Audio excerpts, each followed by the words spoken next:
Your phone rings. The screen shows your bank's name, the same one that's shown up on that screen 100 times before for legitimate reasons. You answer, and a calm, professional voice says something like this. Hi, this is the fraud department. We've detected suspicious activity on your account. To verify, it's really you. I just need you to read me back the code we're sending to your phone right now. 10 seconds later, a text arrives. 6 digits. It looks exactly like every security code your bank has ever sent you. You read it out loud. And in that single sentence, in the time it takes to say 6 numbers, your entire account access just moved into the hands of a stranger. That sentence, almost word for word, is responsible for a meaningful share of the nearly $1 billion Americans reported losing to business impersonators last year. And bank impersonators accounted for the largest piece of that total, more than any other type of business scam reported to federal regulators. Imposter scams overall generated close to 1 million reports to the Federal Trade Commission last year alone, more than any other category of fraud for 5 years running. And while roughly 4 out of 5 of those reports involved no money lost at all, the 5th one is exactly why I'm making this video. I want to spend the next few minutes taking that sentence apart completely, showing you exactly what's happening on the other end of that call in the 60 seconds before you ever pick up the phone, and why reading 6 digits out loud is functionally the same as handing someone your account. I'm Henry Collins. If you're new here, hit subscribe now, because every week I take apart exactly how these scams work mechanically in plain language, so you can recognize the sentence itself the instant it starts, rather than only realizing what happened after the money's already gone.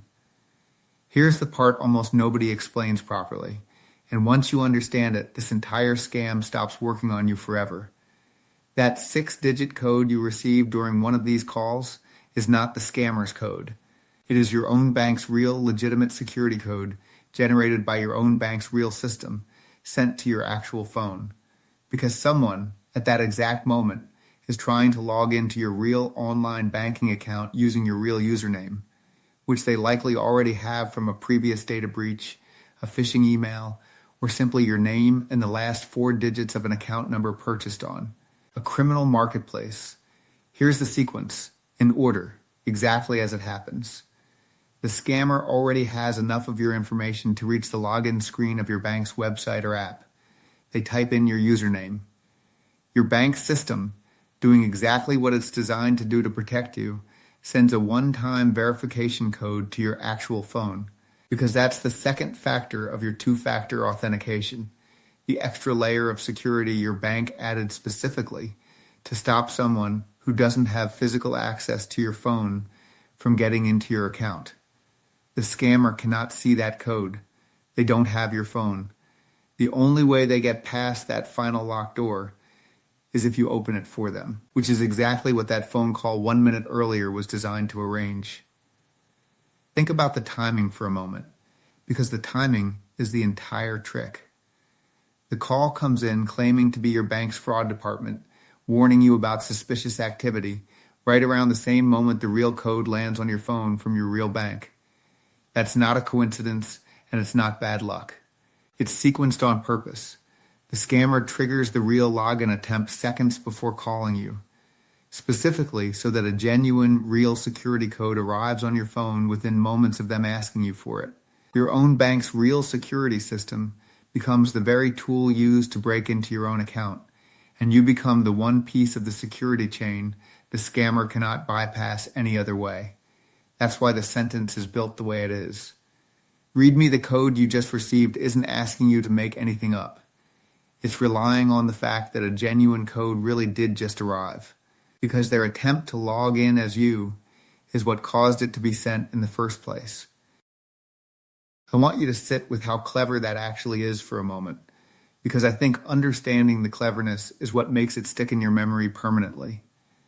2-factor authentication, the very security feature your bank added to protect you, the feature that genuinely does stop the vast majority of account takeovers, has exactly one weakness, and it's not a flaw in the technology. It's a flaw in the assumption that the person receiving the code will always understand what it actually represents. The code is not proof that your bank is calling you. The code is proof that somebody, somewhere, right now, is actively trying to get into your account. A legitimate fraud department employee would never need you to read that code back to them, because if they were truly inside your bank system working your case, they would already be able to see everything about your account through their own internal tools. The only reason anyone would ever need you to read a 6-digit code out loud over the phone is because they do not have the access that a real bank employee would already have, and the code is the one thing standing between them and getting it.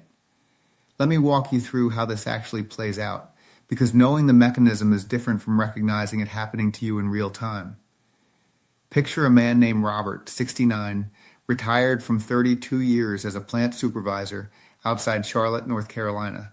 On a Thursday evening, his phone rings, and the screen genuinely displays the name of his bank, the same 4 letters he's seen there dozens of times over the years for balance alerts and appointment reminders. He answers. A woman introduces herself, gives an employee ID number, and tells him there's been an attempted $5,000 wire transfer out of his account from an unfamiliar device in another state, and that she's flagging it and freezing the transaction before it clears, but she needs to confirm his identity first. She asks for the last 4 digits of his account, which he gives her, since it feels like a small, reasonable thing to share with someone claiming to be protecting his money. Then she tells him a verification code is about to arrive on his phone to confirm he's the actual account holder and not the person who tried the wire transfer. The code arrives seconds later. Robert reads it to her. She thanks him, tells him the transaction has been successfully blocked, and the call ends less than 4 minutes after it began. What Robert didn't realize in that moment was that the attempted wire transfer she described was never real. It was the hook, the fake emergency designed to make handing over a code feel like an act of self-protection rather than the opposite.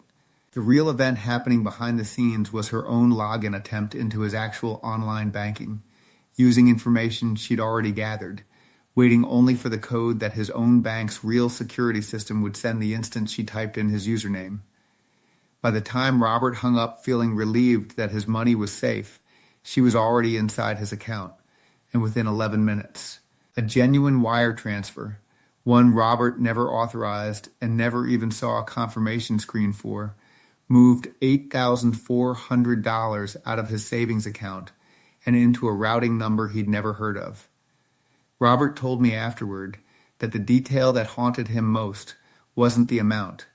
It was how ordinary the whole call felt while it was happening. No shouting, no crude accent, no obvious pressure tactics of the kind he'd been warned about for years. Just a calm, professional-sounding woman doing what sounded exactly like her job, thanking him at the end the same way any competent customer service call ends. He didn't feel scammed in the moment. He felt helped. That gap between how the call actually felt and what was actually happening underneath it is the entire design of this particular scam, and it's why simply telling people to trust their gut isn't good enough protection on its own. His gut told him everything was fine. It was the code itself, not any feeling of alarm, that should have been the signal to stop. Comment down below if you've ever been asked to read a code back to someone on a call like this, even if nothing happened afterward. Because I think a surprising number of you have come closer to this exact situation than you may have ever realized. I want to be very specific about the sentence itself, because I think giving you the precise wording rather than a general description is what will actually make it recognizable in the moment. Watch for any version of this. To verify it's you, I need you to read me back the code we just sent. Sometimes it's framed as confirming your identity. Sometimes it's framed as canceling a fraudulent transaction. Sometimes it's framed as unlocking your account after a supposed lockout. The specific story around it changes every time, but the sentence asking you to read a code back to them never changes, because that sentence is the entire mechanism the scam depends on. No legitimate bank employee, ever, under any circumstance, needs you to read a security code back to them over the phone. If they are truly inside your account working your case, the code was never meant for them in the first place. It was meant to prove to your bank's own system that you, specifically, standing there holding your own phone, are the one logging in. There's a second version of this that's worth knowing, because it's spreading fast and it uses the exact same mechanism through a different channel. Rather than a phone call, you receive a text message that looks exactly like your bank's real fraud alert format. Something along the lines of a declined charge at a store you've never heard of, with a phone number attached to call if it wasn't you. When you call that number, believing you're calling your own bank back to resolve it, you're actually calling the scammer directly, and the entire conversation from that point forward follows the same script, ending in exactly the same request to read back a code that arrives moments later. The bank's real fraud alerts are genuine, and you likely have real ones sitting in your message history right now. That's precisely what makes the fake ones so convincing. When a scam message looks identical to messages you've already trusted a dozen times before, your guard is already down before the conversation even starts, and the psychology at work is simple. A message telling you money is at risk creates an instinct to act immediately, and that urgency is exactly what keeps you from pausing to ask whether the message itself might be the actual threat. I also want to be honest about something that's changed recently, because I don't want to leave you with an outdated picture. Caller ID spoofing has gotten so easy and so cheap that the number and name displayed on your screen prove absolutely nothing anymore. A call showing your bank's real name and real customer service number could be originating from anywhere in the world, routed through systems specifically designed to fake exactly that display. Some of these operations are sophisticated enough to know an actual employee's name at the bank in question, or reference real details about your account that make the whole interaction feel airtight from the first sentence. I say this because I know the instinct when the screen shows your bank's actual name is to trust it more than an unknown number would earn. That instinct used to make sense. It doesn't protect you anymore, and the sooner you stop relying on the name on your screen as any kind of proof, the safer you become against this exact scam. I want to add one more layer here, because it explains why this scam so often escalates beyond a single phone call rather than ending after one conversation. If the scammer succeeds in getting into your account once, they frequently don't take everything immediately. Some operations will make smaller, quieter moves first, testing whether the account holder notices, before attempting a larger transfer once they're confident the access hasn't been detected. Others call back a second or third time, posing as a different department entirely, claiming they need one more piece of verification to finish resolving the very fraud they created in the first place.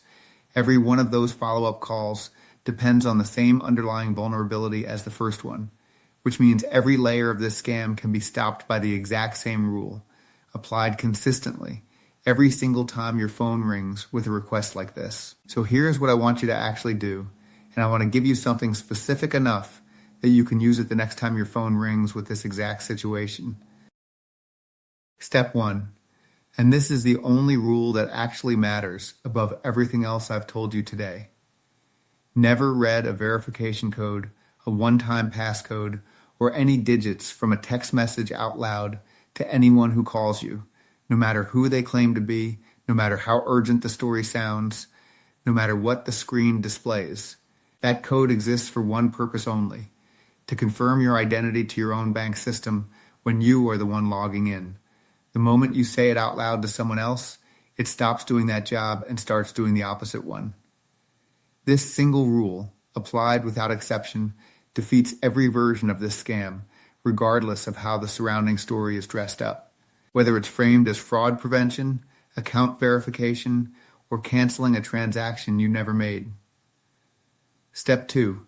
If you receive a call claiming to be your bank about suspicious activity, hang up immediately, regardless of how professional or urgent it sounds, and call your bank back yourself using the number on the back of your physical card or the number listed on your bank's official website.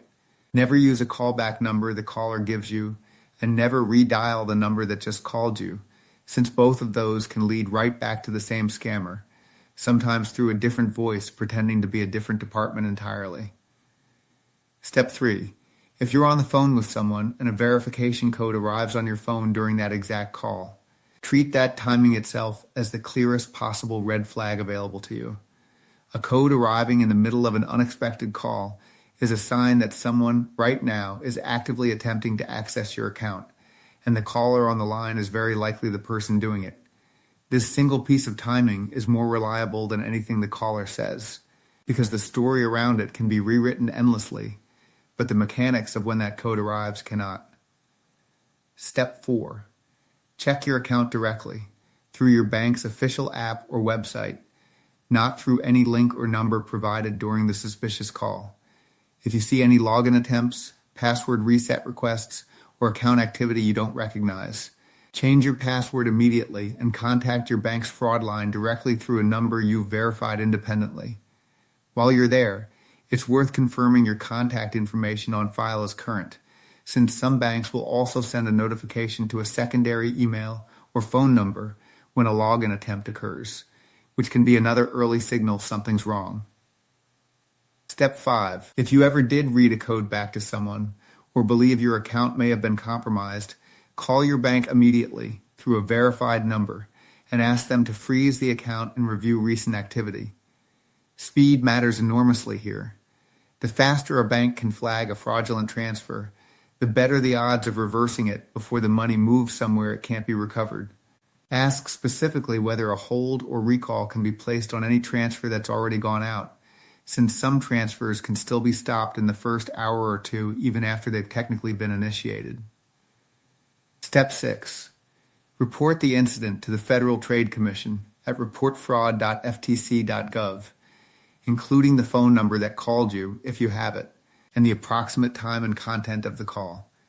These reports are exactly the raw data federal regulators use to identify patterns and pursue the operations behind them, even when your individual report doesn't lead to an immediate arrest on its own.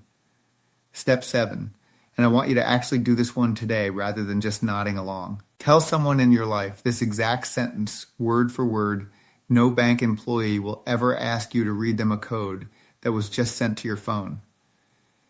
Not a general warning to be careful of scam calls, which most people have already heard enough times that it doesn't register anymore, but this specific, concrete rule. A rule this precise gets remembered in the exact 10 seconds it's needed.